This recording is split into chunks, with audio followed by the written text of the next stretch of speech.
हजरत टिपू सुलतान यांच्या जयंतीनिमित्त धाड इथं भव्य रक्तदान शिबिर। धाड तालुका जिल्हा बुलढाणा शहर हिंद हजरत टिपू सुलतान यांच्या जयंतीनिमित्त धाड परिसरात आज अत्यंत प्रेरणादायी सामाजिक उपक्रम राबवण्यात आला। धाड पोलीस स्टेशन समोरच्या गेस्ट हाऊस परिसरात भव्य रक्तदान शिबिराचं आयोजन करण्यात आले होते। धाड प्रतिनिधी अबुजर मिर्झा यांच्या माहितीनुसार मुस्लिम युथ धाड यांच्या वतीने आयोजित या शिबिराला युवकांनी उत्स्फूर्त प्रतिसाद दिला। समाजातील शेकडो युवकांनी स्वेच्छेने रक्तदान करत गरजू रुग्णांच्या मदतीसाठी हात पुढे केला।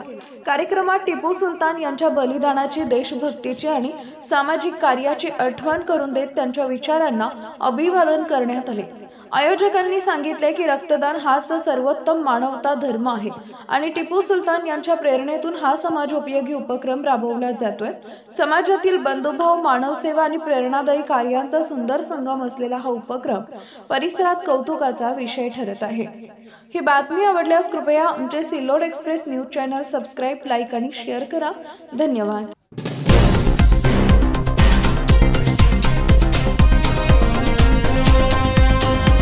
नमस्कार, आपण पाहत आहात सिल्लोड एक्सप्रेस न्यूज। शिवणा इथं ग्रामपंचायत कार्यालय कुरेशी मोहल्ला इथं आज हजरत टिपू सुलतान यांच्या जयंती उत्साहात साजरी करण्यात आली। शिवणा प्रतिनिधी सलीम कुरेशी पराक्रम, धैर्य आणि बलिदानाचं प्रतीक असलेल्या हजरत टिपू सुलतान यांच्या पुतळ्यास पुष्पहार अर्पण करून अभिवादन करण्यात आले।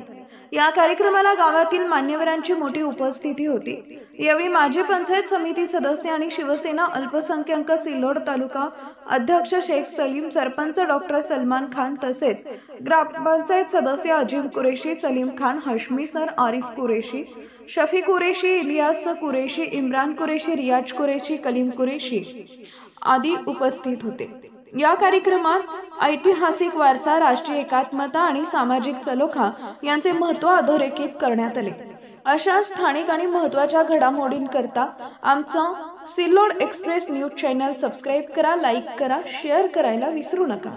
कत्ल किए जाए और टीपू सुल्तान रहमतुल्लाह अलैह का मकसद अल्लाह के दीन की सरफराजी था। उन्होंने जो फ्रांसी अंग्रेज बुलाए थे इंग्लिस्तान से लड़ने के लिए, तो 2000 बैक वक्त दीन में दाखिल हुए। वो इतने बड़े दाई थे और कई सारी सही मुस्लिम हदीस में है कि शहीद सब परिंदों के मानिंद जन्नत के दरख्तों के ऊपर है। तो लिहाजा हमें चाहिए कि आज की रिवायतों को छोड़ दे और हार डालने वाला काम बंद करे, ज्यादा से ज्यादा तस्वीर के सामने फूल रखें, क्योंकि टीपू सुल्तान शहीद रहमतुल्लाह अलैह जिंदा है। शहीद हमेशा जिंदा होते हैं, मरते नहीं, और जो मरते हैं, मुर्दा होते हैं, उनके तस्वीरों पे हाथ चढ़ते हैं। तो मैं ये अर्ज कर रहा था कि हजरत टीपू सुल्तान शहीद रहमतुल्लाह अलैह मर्द जरी थे, हमें भी मर्द जरी मौजूद है और हमें चाहिए कि उनको निखारे। एक शेर के साथ मैं अपने चंद अल्फाज खत्म करता हूं कि न समझोगे तो मिट जाओगे हिंदुस्तान वालों, तुम्हारी दास्तां तक न होगी दास्तान। लाश के करीब जाने के लिए जहां पर वो शहीद थे, उनके जो जिस्म वहां पर था, तो करीब जाने के लिए घबरा रहे थे और एक दूसरे को आगे कर रहे थे। तो सोचो अल्लाह ताला ने उनका कैसा खौफ रखा होगा। कोई आगे नहीं बढ़ता था, फिर एक परिंदा आया और उसके करीब बैठा, तो फिर ये आगे बढ़े, फिर ये आगे बढ़े और टीपू सुल्तान शहीद रहमतुल्लाह अलैह के को सीधा किया और फिर ऐसी बंदूक रख कर कहा उनके सीने के ऊपर कि आज से ये हिंदुस्तान हमारा है, आज से ये हिंदुस्तान हमारा है। तो सिर्फ एक शख्स दक्कन की सरजमीन से उठा और उसने इतनी जिद्दोजहद की, इतनी लड़ाइयां की कि पूरी हुकूमत, अंग्रेजी हुकूमत को खौफजदा कर रख दिया।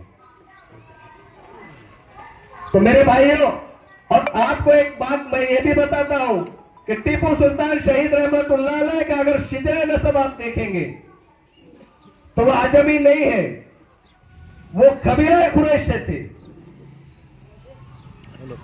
तारीख आप उठा के देखेंगे तो अरब से सिंध, पंजाब होते हुए दक्कन और फिर कर्नाटक में आए। तो मैं ये कह रहा था कि हमारे अंदर भी टीपू सुल्तान मौजूद है हमारे अंदर भी जो तुम्हारे हक के लिए खड़े हो रहा है, लड़ रहा है, वो आज के दौर का टीपू सुल्तान है। जो तुम्हारे हक व इंसाफ की बात कर रहा है, जो तुम्हारे तालीमी मसाइल के ऊपर बात कर रहा है, वो आज का टीपू सुल्तान है। हमें उसे पहचानने की जरूरत है। आपस के तफरकों को खत्म करने की जरूरत है। और टीपू सुल्तान रहमतुल्लाह अलैह को मैंने आज देखा कि आपने उनकी तस्वीर को, ठीक है बोर्ड है, इसके ऊपर आप हार चढ़ाए, ठीक है, लेकिन जब तस्वीर सामने आएगी तो तस्वीर पे हार नहीं चढ़ाना चाहिए।